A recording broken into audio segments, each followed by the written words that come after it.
बच्चों, आज जो चैप्टर हम लोग स्टार्ट कर रहे हैं वो है रिकन्सिलिएशन स्टेटमेंट। रिकन्सिलिएशन स्टेटमेंट की ज़रूरत कब पड़ती है ये समझ लो पहले तो। अभी तक आप लोगों ने पढ़ा था बैंक रिकन्सिलिएशन स्टेटमेंट। उस सिस्टम में क्या था कि जो बैंक में एंट्रियाँ हो रही हैं, आपने कैश बुक में एंट्री कर ली, फ़र्क आ रहा है, कुछ एंट्री आपने करी, बैंक में नहीं की, बैंक वालों ने करी, आपने नहीं की, उनको आप रिकन्साइल करते हैं। यहाँ जो रिकन्सिलिएशन है वो है कॉस्ट और फाइनेंस का। अब रीज़न क्या है?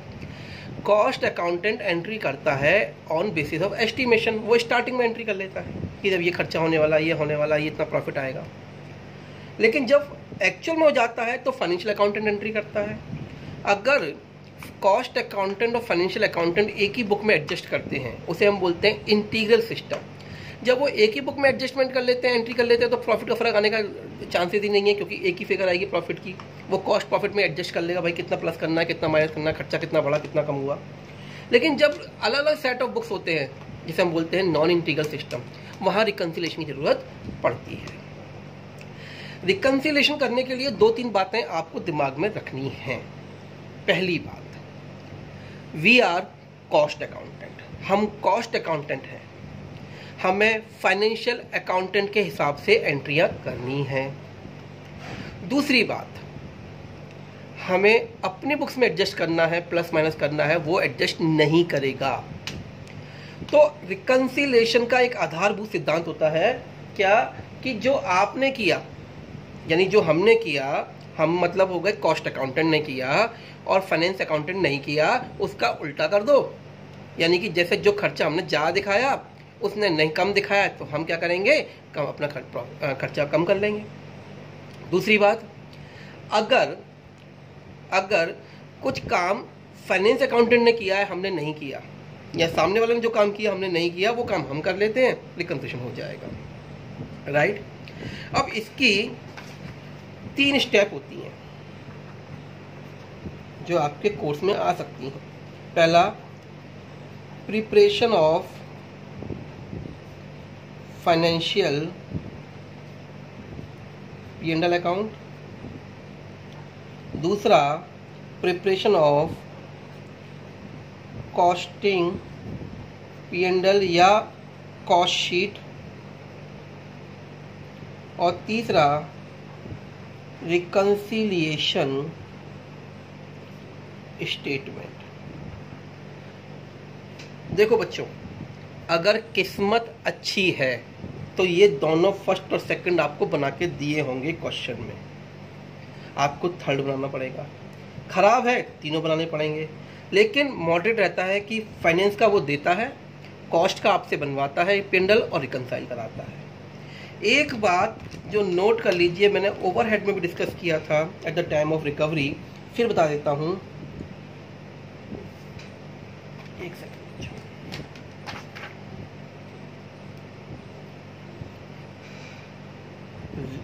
Recovered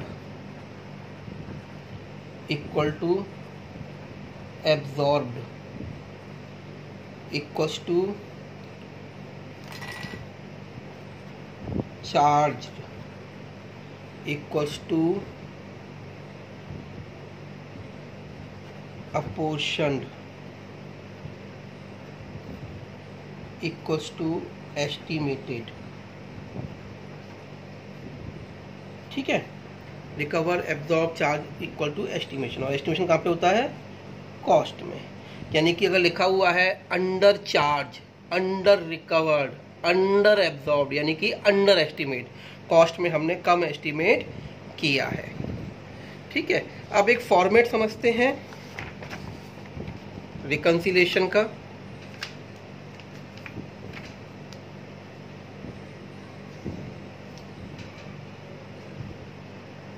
reconciliation statement. सबसे पहले profit as per cost books, add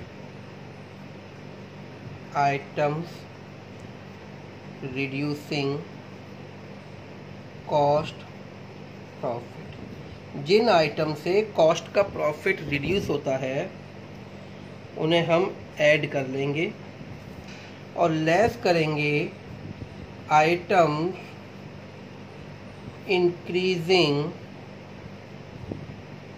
cost profit. Then we have profit as per finance books. Note 1.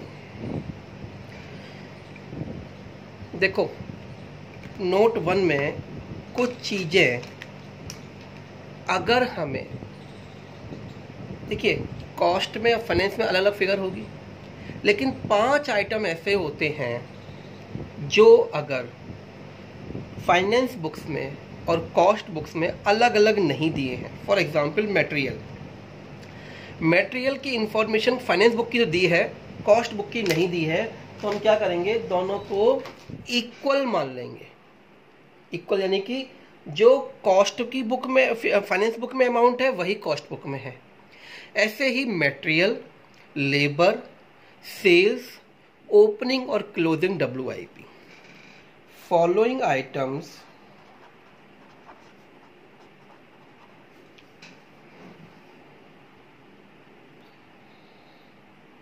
देखिए, पहला मैंने लिखा है following items if not given separately for cost and finance they will be considered as same.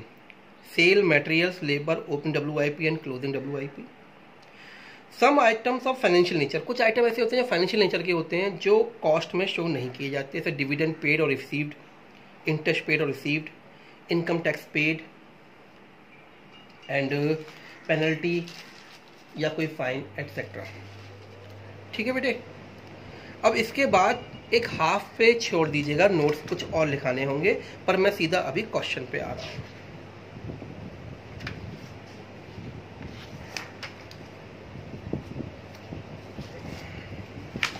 Question number 10 है.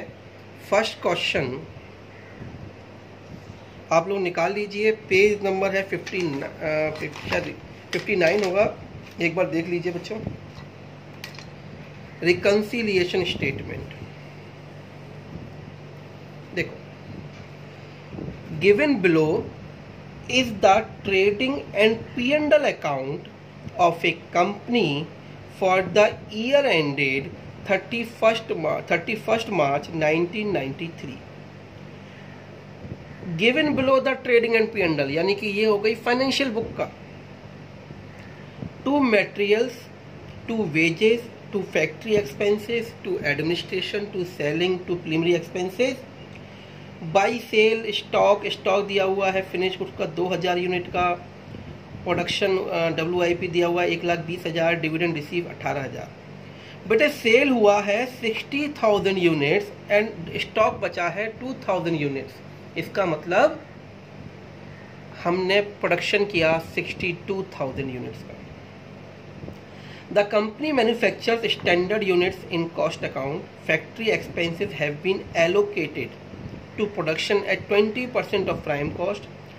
Administrative expenses at ₹6 per unit produced. Selling expenses 8 rupees per unit sold. Prepare costing P&L account of the company, reconcile the same with the profit disclosed by the finance account.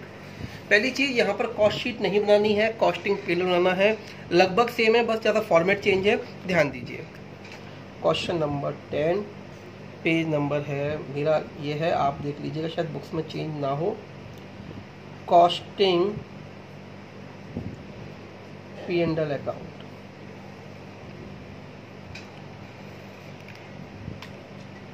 सबसे पहले देखिए factory expenses से cost में दिया हुआ है. Material की figure finance में दी है, कॉस्ट में नहीं दी है, सेम लेके चलेंगे. To materials 27,40,000. टू वेजेस या लेबर 15,10,000. इसको जोड़ देंगे तो हमारी क्या आ जाएगी, प्राइम कॉस्ट. कितनी हो गई बेटे, 42,50,000। साथ में दिया हुआ है क्या, फैक्ट्री एक्सपेंसेस कितने लिखे हैं, 20% of prime cost to factory overheads 20% of prime cost, यानी कि 42,50,000 का 20%, 8,50,000, टोटल आ गया ये 51 लाख।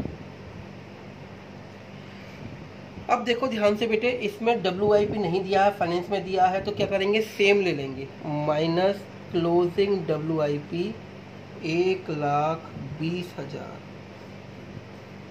Then we have 49,80,000। ये हमारी क्या आ गई, फैक्ट्री कॉस्ट।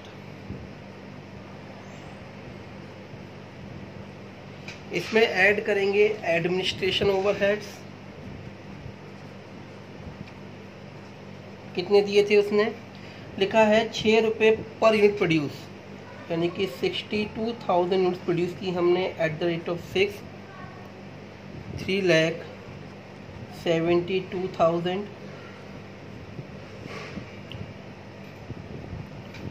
ये आ गया, सॉरी ऐड करना था,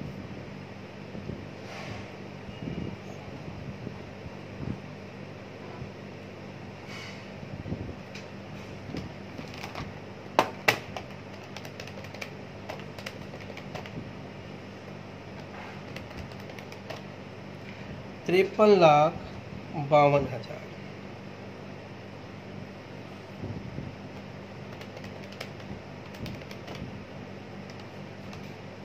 अब इसमें से अपन को लेस करना है फिनिश गुड्स। फिनिश गुड्स है 2,000 यूनिट का, प्रोपोर्शनेट निकालेंगे। ये कॉस्ट कितने की हो गई, ये हमारी हो गई कॉस्ट ऑफ प्रोडक्शन 62,000 यूनिट्स की, तो 5352 इंटू 2,000 डिवाइडेड बाय 62,000, ये आया हमारा 53,52,000, 1,72,645, 1,72,645 हमने लेस किया, ये आ गया 51 लाख 51,79,355। ये आ गई हमारी cost of goods sold. To selling expenses लिखा हुआ है 8 रुपये जितने सोल्ड किए, 60,000 बेचे इंटू 8, 4,80,000। कॉस्ट ऑफ सेल आ गई हमारी बेटे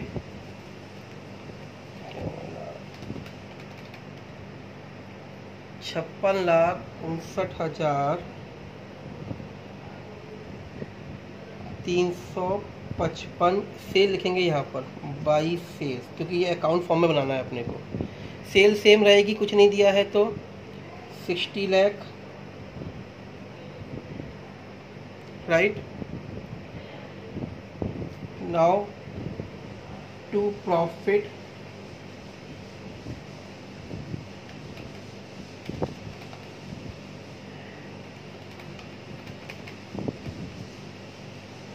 $3,40,645। ये भी 60 लाख आ गया और ये भी 60 लाख आ गया। बेटे इतना काम आपको अभी पहले करना है, तब रिकन्सिलेशन पे जाएंगे। अपने वीडियो को पॉज कर दीजिए, इतना पहले कर लीजिए, तभी हम रिकन्सिलेशन बना पाएंगे। ओके, अब आगे बढ़ते हैं रिकन्सिलेशन के लिए।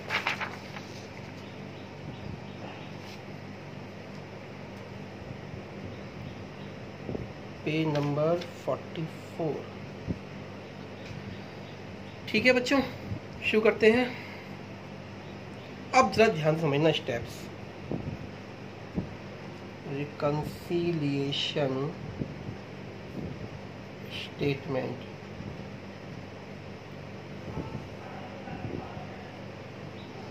सबसे पहले क्या लिखेंगे हम, profit as per cost books.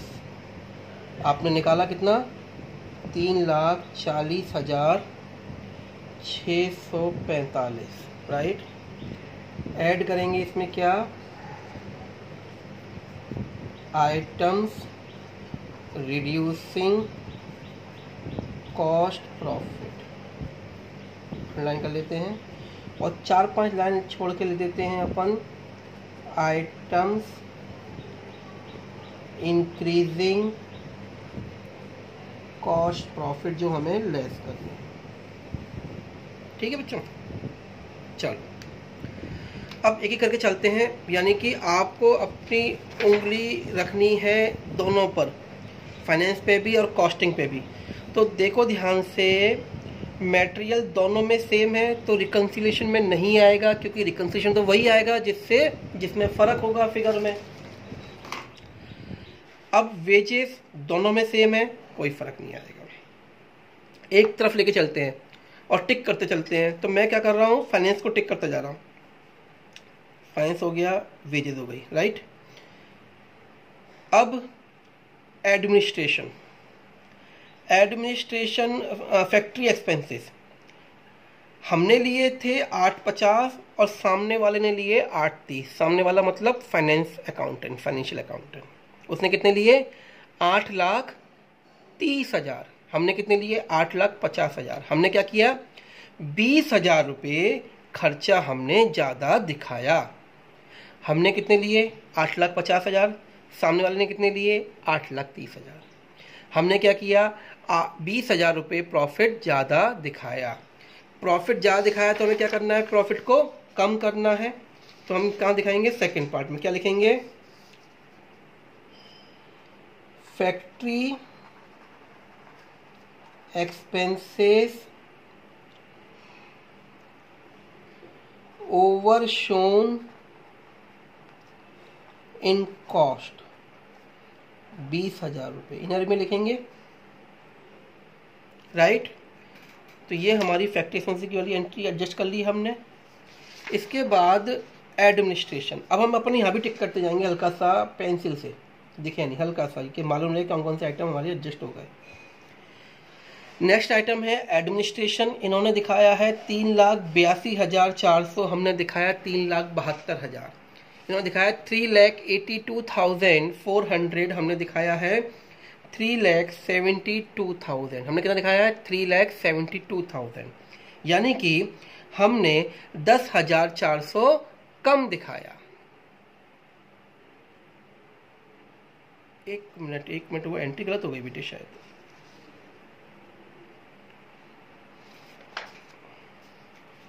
ये एक मिनट वापस जा रहा हूँ फैक्ट्री एक्सपेंसेस पर। फैक्ट्री एक्सपेंसेस 8,30,000 उन्होंने दिखाए थे, हमने दिखाए 8,50,000। हमने दिखाए 850, हमने खर्चा ज़्यादा दिखाया, प्रॉफिट कम हो गया। कम करने के लिए गलती कर दी हमने, कहाँ जाएंगे, ऊपर, क्योंकि लिखा है आइटम रिड्यूसिंग, जिससे प्रॉफिट कम हुआ तो हमें बढ़ाना पड़ेगा ना। तो यहाँ लिखेंगे हम फैक्ट्री एक्सपेंसेस ओवरशोन इन कॉस्ट, 20,000 रुपये। गलती हो गई थी, दोबारा देख लेते हैं। नेक्स्ट आइटम है एडमिनिस्ट्रेशन, 3,82,400 सामने वाले ने दिखाया, हमने दिखाया कितना बेटे, 3,72,000। इसका मतलब क्या किया हमने, कम दिखाया। कम दिखाने से क्या हुआ, हमारा प्रॉफिट बढ़ गया। बढ़ने के लिए क्या करेंगे, हम कम करेंगे। तो यहाँ लिखेंगे हम administration expenses under shown in cost, कितना, 10,400। कैसे आया ये, 3,82,400 माइनस 3,72,000। एग्रीड। नेक्स्ट एंट्री क्या है हमारी, सेलिंग एक्सपेंसेस। सेलिंग एक्सपेंसेस हमने दिखाए 4,50,000, इन्होंने कितना दिखाया, 4,80,000। मतलब हमने दिखाए 4,80, इन्होंने दिखाए 4,50। हमने दिखाए 4,80,000, इन्होंने दिखाए 50,000। इसका मतलब क्या हुआ कि हमने 30,000 ज़्यादा दिखाया, ज़्यादा दिखाने से खर्चा ज़्यादा दिखाया तो क्या हुआ, प्रॉफिट हमारा कम हो गया। कम के लिए हम क्या करेंगे, बढ़ाएंगे, बढ़ाएंगे मतलब ऐड करेंगे। तो selling expenses over shown in cost 30,000, right. इसके बाद नेक्स्ट खर्चा है इनकी बुक्स में, हम अपना टिक कर लेते हैं हल्का सा। हमारा एडमिनिस्ट्रेशन हो गया, हमारा सेलिंग हो गया, राइट। अब प्रीलिमिनरी एक्सपेंसेस इन्होंने दिखाए 60,000, हमने दिखाए नहीं क्योंकि ये फाइनेंशियल नेचर के थे।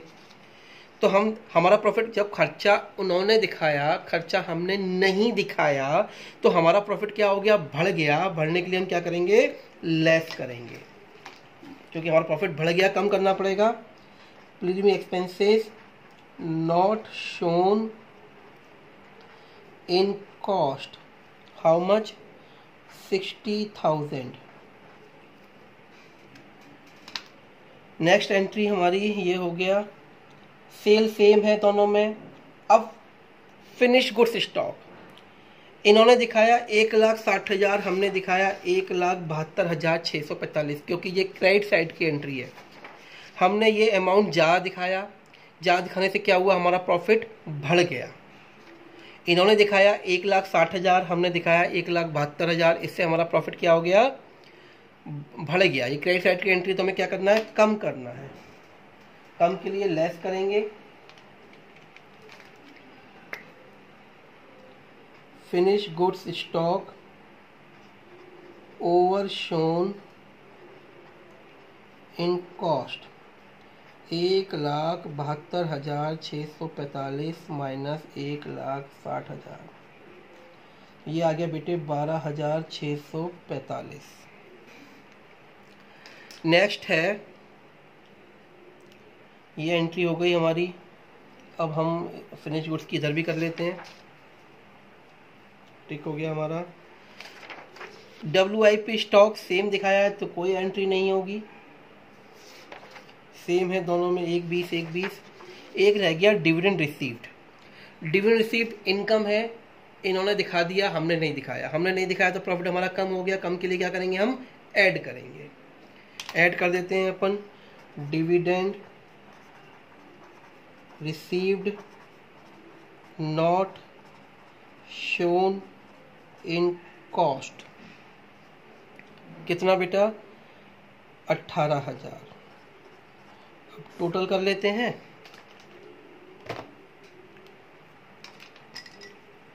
$3,40,645, ये आ गया 408,645, और ये कितना है,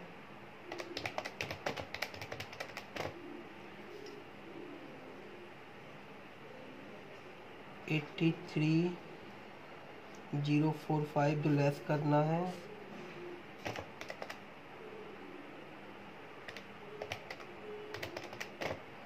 ये आ गया 3,25,600, 3,25,600। यही हमारा क्या है, profit as per financial books.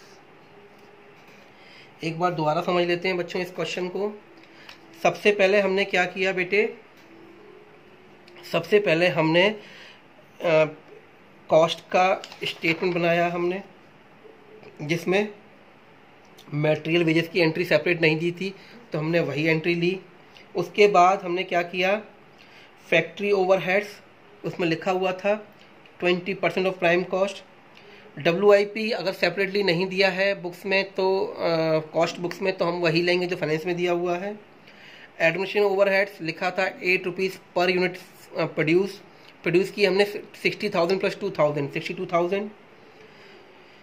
Proportionately finish goods हमने लेस कर दिया, क्योंकि ये जो कॉस्ट आई वो आई 62,000 की, फिनिश गुड्स था 2,000 का, वो प्रोपोर्शनेटली लेस कर दिया। सेलिंग एक्सपेंसेस 8 रुपीज़ पर थे हमारे, 8 रुपीज़ पर यूनिट सोल्ड, तो वो हो गए 4,80,000। अब हम एक करके रिकन्सिलेशन में चलते हैं। हमने कॉस्ट का प्रॉफिट निकाला, लिखा था 6340645, इसके बाद आइटम्स रिड्यूसिंग, किन आइटम से प्रॉफिट रिड्यूस हुआ और किन आइटम से प्रॉफिट इंक्रीज हुआ कॉस्ट का। तो पहला आइटम था हमारा फैक्ट्री एक्सपेंसेस, जिसमें था 8,30,000 इन्होंने लिया और 8,50,000 हमने लिया। हमने खर्चा ज़्यादा दिखाया और ज़्यादा कितना दिखाया, 20,000। ज़्यादा दिखाने से हमारा जो प्रॉफिट था वो कम हो गया, तो कम करने के लिए बढ़ाना पड़ेगा, यानी ऐड करना पड़ेगा, तो हमने ऐड कर दिया।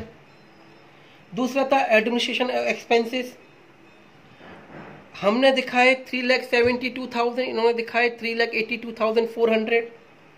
इन्होंने 10,400 ज़्यादा दिखाए, हमने कम दिखाए। कम दिखाने से प्रॉफिट हमारा बढ़ गया। जब प्रॉफिट बढ़ गया तो हमें क्या करना पड़ेगा, कम करना पड़ेगा, इसलिए हमने लेस कर दिए। तीसरा खर्चा था सेलिंग एक्सपेंसेस, इन्होंने दिखाए 450, हमने दिखाए 480, 30,000 हमने ज़्यादा दिखाए। ज़्यादा दिखाने से हमारा प्रॉफिट कम हो गया, इसलिए कम के लिए हमें बढ़ाना पड़ेगा प्रॉफिट को, तो हमने ऐड कर दी 30,000। इसके बाद प्रीलिमिनरी एक्सपेंसेस, इन्होंने दिखाए, हमने नहीं दिखाए 60,000 रुपये के। जब नहीं दिखाए तो हमारा प्रॉफिट बढ़ गया 60,000 से, तो हमें कम कर दिया, P not shown in cost. इसके बाद सेल सेम है, WIP सेम है। स्टॉक इन्होंने दिखाया 1,60,000, हमने दिखाया 1,72,645। ये क्रेडिट साइड आइटम है, इनकम एक्सपेंडिचर, इनकम आइटम है। तो इनकम आइटम हमने ज़्यादा दिखाया, ज़्यादा दिखाने से हमारा प्रॉफिट बढ़ गया। बढ़ने के लिए क्या करेंगे, इसे कम कर देंगे। डिविडेंड रिसीव्ड इनकम है, इन्होंने दिखाया, हमने नहीं दिखाया। नहीं दिखाया तो हमारा प्रॉफिट कम हो गया। कम हो गया तो हमें ऐड करना पड़ेगा, and this is called, this should be added. Total लगाया तो हमारा लास्ट में वही प्रॉफिट आ गया जो फाइनेंस बुक में हमने निकाला हुआ था, दिया था क्वेश्चन में। अब एक बात और, कई बार क्वेश्चन में अगर आपको डायरेक्ट क्वेश्चन दिया हो और सीधे फाइनेंस का प्रॉफिट दिया हो, कॉस्ट का निकालना हो, फॉर्मेट चेंज मत करना, फॉर्मेट यही रखना, ये बैलेंसिंग फिगर हो जाएगी आपकी, ठीक है। तो ये क्वेश्चन हमारा हो गया। इसके बाद क्वेश्चन नंबर 2 मैं करा रहा हूं, 11, क्वेश्चन नंबर 11 करा रहा हूं।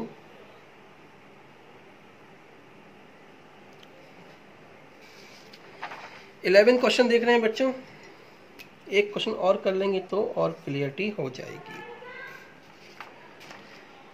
क्वेश्चन नंबर 11, हालांकि सॉल्यूशन दिया हुआ है इसका।